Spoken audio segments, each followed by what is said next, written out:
Ну вот, как показал опрос, далеко не все жители нашей страны отпуск ассоциируют с заграницей. Кому-то предпочтительнее наши юга, а кто-то вообще не любит жаркого отдыха. А предпочитает напитаться культурным духом. Для таких существует масса вариантов, в том числе и в нашей республике, у которой тоже богатая история. Финно-Угорский этнопарк разработал серию маршрутов и экскурсионных программ. О них мы и расспросим нашу гостью, завсектором организации туризма Финно-Угорского этнопарка Викторию Главову. Виктория, здравствуйте. Итак, какие маршруты разработаны? Для начала давайте количество, и потом вот какие маршруты. Но количество сразу так сходу не скажу, потому что это все вариации. Но скажу так, основные направления у нас это детский туризм для деток, которые хотят ознакомиться с культурой Коми-края. В том числе для деток есть у нас межрегиональный такой проект «Сказочное путешествие», когда дитё посещает в Кирове Кикимору или же этого царевича Елисея. Затем к нам едет охотник Иркоп, его встречает, а затем уже все заканчивается у Деда Мороза, который принимает у себя и летом, и зимой, и когда угодно. Вот. Далее есть у нас экстремальные виды туризма, но это не лично у этнопарка Финно-Угорского, а это наши коллеги, наши партнеры, да.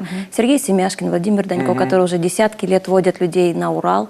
Вот о них мы с удовольствием всем рассказываем и показываем, ну, для тех, кто интересуется как раз экологическим путешествием.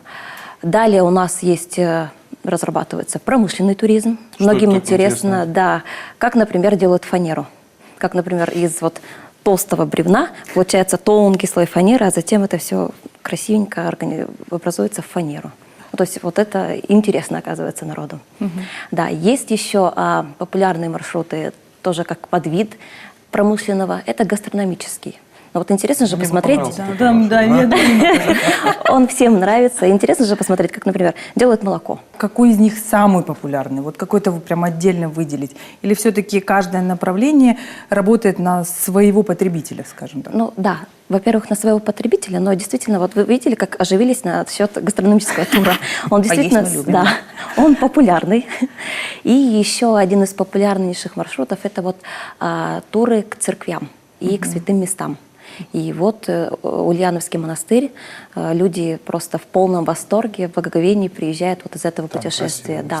Там, во-первых, очень красиво, и вот батюшка Антоний проводит просто вот как-то уникально свои вот эти экскурсии. И вот там 40 человек, и они, затаив дыхание, слушают его, когда он начинает петь вот в этих стенах древнейших, вот это просто, это сильно. Но при этом на этой экскурсии это больше все-таки исторический какой-то момент, это не паломничество, так? Нет, да, это вот разные вещи. У нас не так давно была встреча с сотрудниками библиотеки имени Брайля, и вот их сотрудники, конкретно Марина Сюрсякова, она, оказывается, водит людей, вот это ее чистая инициатива, в паломнические путешествия.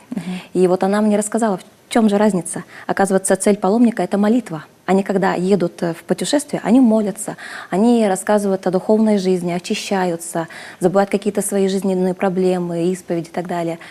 А цель туриста – это увидеть достопримечательность, познакомиться с историей, как это удовлетворить свои какие-то эстетические потребности. Основная цель туриста, да. А вот паломник – это молитва.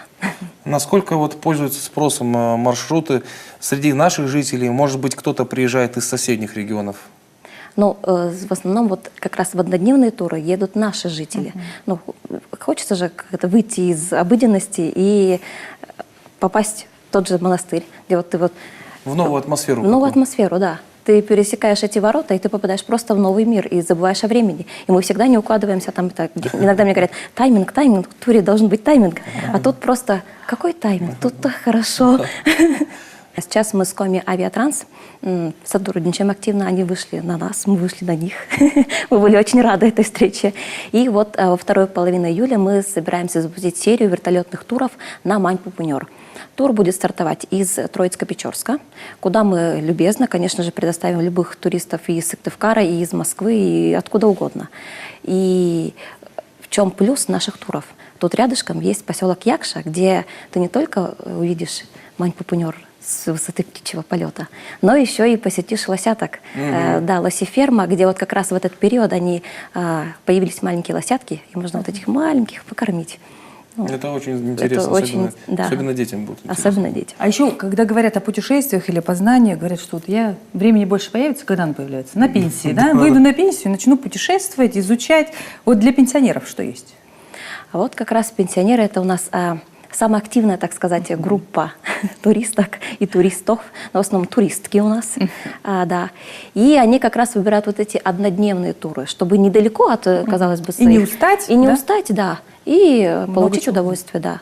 Поэтому действительно вот наша вот основная аудитория — это вот как раз бабушки-туристки, такие активные девчонки, да, и родители с детьми.